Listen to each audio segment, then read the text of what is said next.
Hey everybody, John Grimsmo here. Let's talk about carbon fiber. You guys want to talk about carbon fiber? I am super thrilled with how this one turned out. Now we've been making carbon fiber inlay Norseman for 10 years, 12 years. It's nothing new for us, but what is new is the processes we're doing and the level with which we're trying to make them. And now that I'm getting back into it, I want to make a lot of inlays. Not just this shape, I want to make other shapes. I want to make inlays for all kinds of stuff. I really have been going down the rabbit hole of carbon fiber lately. You could almost call it my latest hyper obsession. And I'm not quite to the point of telling my wife about everything about carbon fiber, but I'm close. It's a super cool material. It's got its challenges. It's super abrasive. It's not good to breathe. It's extremely toxic to breathe the dust. So we machine it wet under coolant, and then we filter out the coolant. I can't show you guys my filter setup yet because it's pretty awesome, and I'm kind of keeping it under wraps. But the way we filter our coolant is pretty epic and stringent because you got to filter that carbon fiber crap out, otherwise you don't want it anywhere near you. However, I want to start making a lot more carbon fiber. So I've been experimenting with a lot of different manufacturers, buying sheets from different places, test cutting, trying to figure out the solution for making a lot. You know, making a couple is no big deal. Use any old end mills, whatever, it'll cut it. But the end mills die horribly, fairly quickly. And let me show you a couple samples here. So this is a sheet of LVA carbon fiber, low void aerospace. This is the kind of stuff that if they have it, you can get from Alpha Knife Supply or True Grit. That's where we got these sheets. Made by my buddy Matt Diskin. And it's really good stuff. So they don't vacuum bag this, they make it under extreme pressure so that there's no air bubbles in the thing. Because the last thing you want is to find air bubbles as you're cutting halfway through. We've had a couple older sheets, cheap sheets of carbon fiber that do that, and it does not make for a pretty inlay. So the LVA is kind of the way to go, but it is getting harder to get because Matt's not making quite as much of it. So there's that. And then this is a sheet from Rock West Composites. Let's throw a little shout out to them. This is your classic 2x2 twill. It's got a protective backing on it.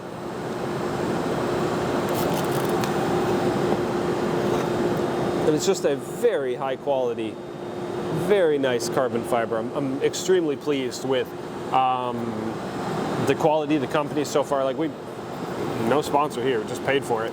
But I haven't cut into it yet, but it looks extremely quality. And then they also have a second pattern. This is your 2x2 twill. Kind of classic, that's what everybody thinks of as carbon fiber. This one here is a 3/16 checkerboard pattern. This is what you sometimes see more in aerospace. Like the guys over at Dark Aero are making their whole airplane out of this kind of pattern. I think this is going to look sick. And this is where orientation really matters. You know, if I make it at 10 degrees, it's going to look dumb. If I make it 0, great. If I make it at 45, it could look really good. Not quite sure yet, but this is really cool. So in this video, I just want to give you guys an update on where my head's at, a bunch of the research I've been doing, plans, things like that. So as I said, going down the rabbit hole, trying to read every article, watch every YouTube video on carbon fiber, and I spent the past few weeks kind of doing that and really enjoying the process. Carbon fiber is such a cool material, light. Like Ryan and I just measured the weight of a carbon fiber Norseman versus a smooth Norseman.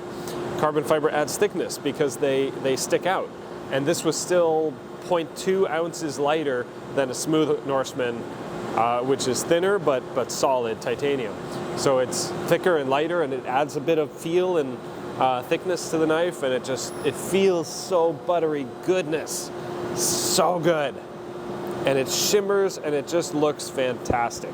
Really, really pleased. Yeah, trying to find information on how to cut carbon fiber has been very challenging. Like, I've cut a decent amount of carbon fiber, but when you're making onesies and twosies, you don't care if the end mill wears out because you just replace it.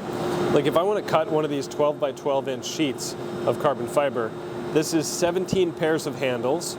I'm using the handy arrange function in Fusion to auto sort and auto fill as many as possible. Very cool. That's a lot of cutting.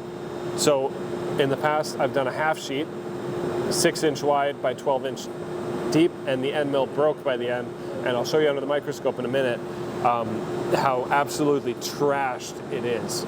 So tool life doing this many becomes a huge concern.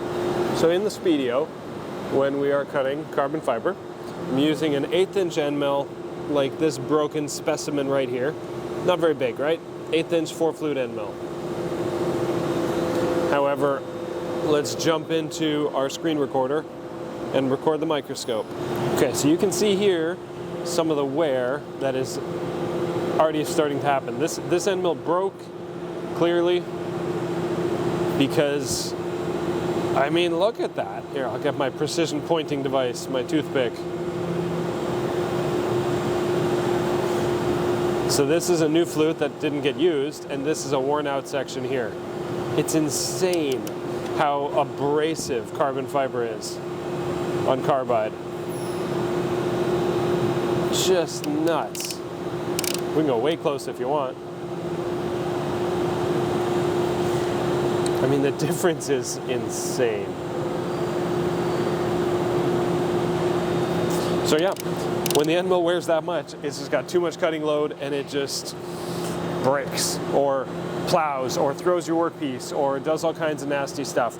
And obviously, if I was using that for a finish tolerance, the feature would be bigger or smaller depending on inside or outside.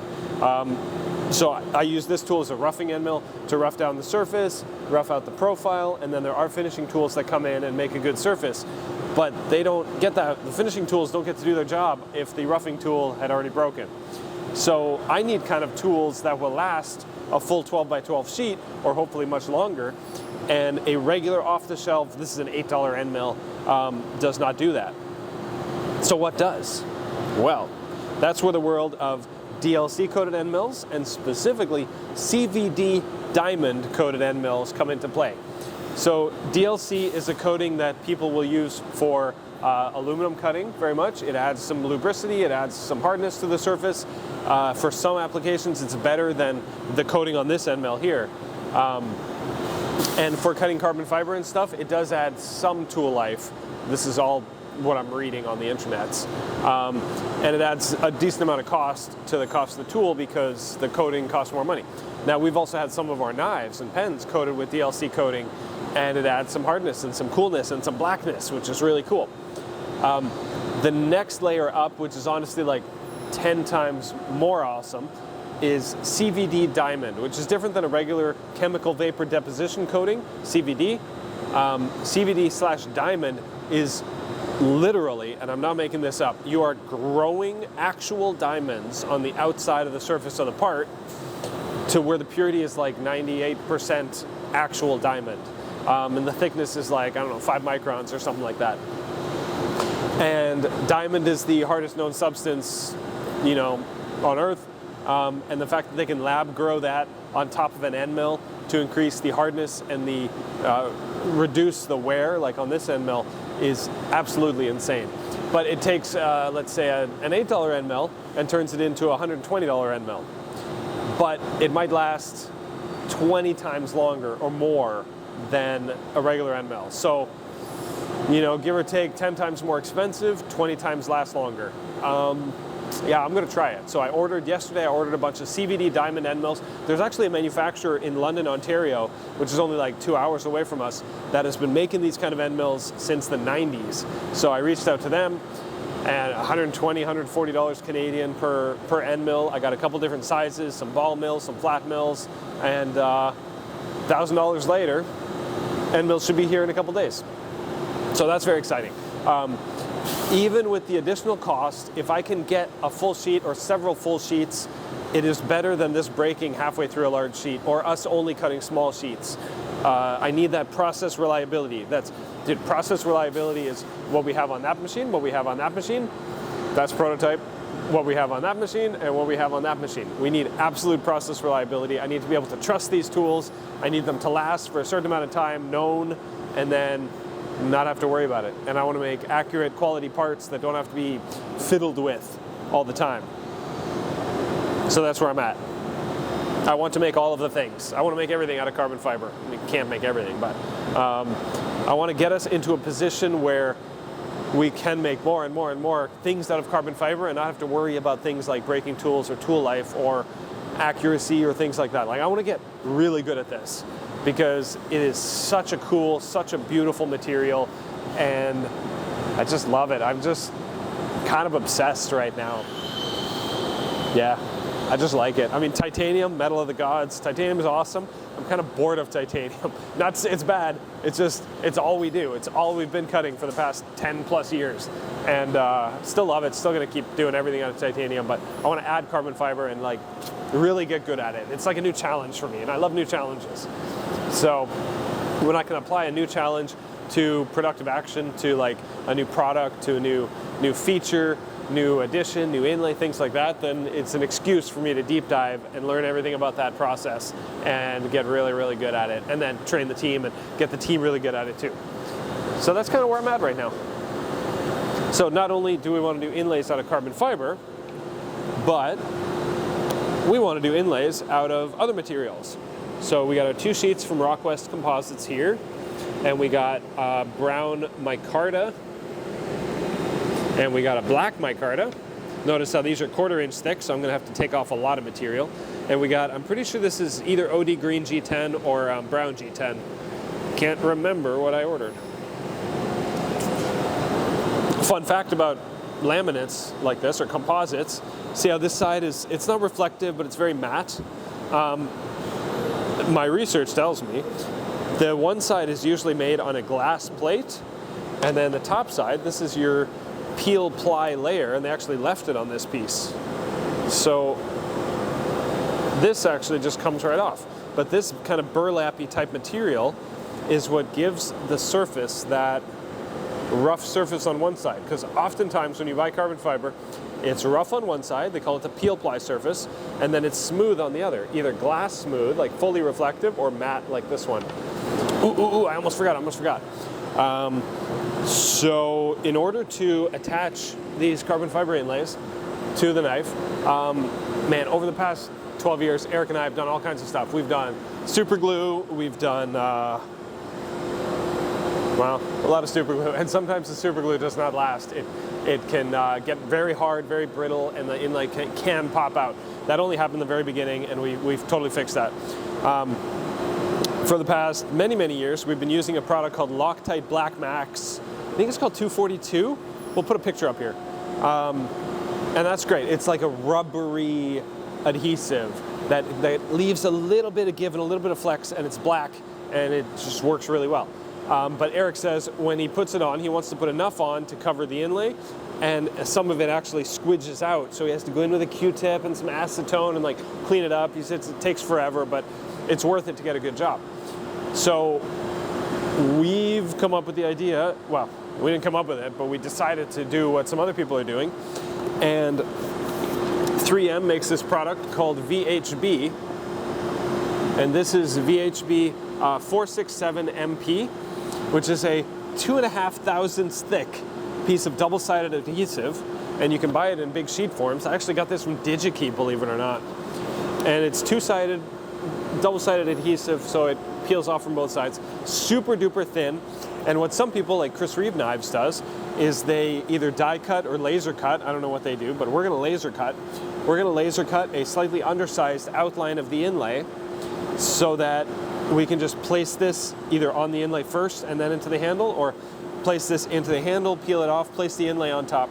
This 3M tape is insane for properties. Like, lasts for years and years and years, even in bright UV sunlight, fairly chemical resistant, like super good adhesion rate. That's how they stick on all the decals on cars, the bumpers. Like, they actually put panels on cars with this stuff sometimes. So many applications. It's literally in your life right now. You don't even know it. So we want to start using it on the inlays. And we have the laser cutter now. So over the next week or two, we're going to experiment with cutting out. We got to figure out our speeds and feeds and laser power and depth and all that stuff. But I think it's going to be the way forward. I think it's going to make our lives a little bit easier and allow us to turn these around a little bit faster, and honestly lead to a better result. than the glue, because the glue is very variable, and you know, the bottle itself only lasts so long, and we got to keep it in the fridge for some reason, and all these little things. But I think laser cutting our own stickers will provide a level of awesomeness. I think that about covers it. I can keep talking for a long time, but I'm going to wrap it up here. Yeah, so my next step, honestly, is to wait for those new end mills to come in. In the next little bit, I'm going to do, I don't know, I'll pick some used sheets of G10 from my box of, you know, old carbon fiber and G10 and inlay materials. I want to make some inlays. This is jade green G10. And I just want to play. I want to make some more inlays. We've been making inlay handles on the Mori, so the guys are literally just waiting on actual inlays to put in. So we have knives getting ready to go. And yeah, so I got to make inlays. All right, that's what I'm going to do. I will see you guys next week. Bye.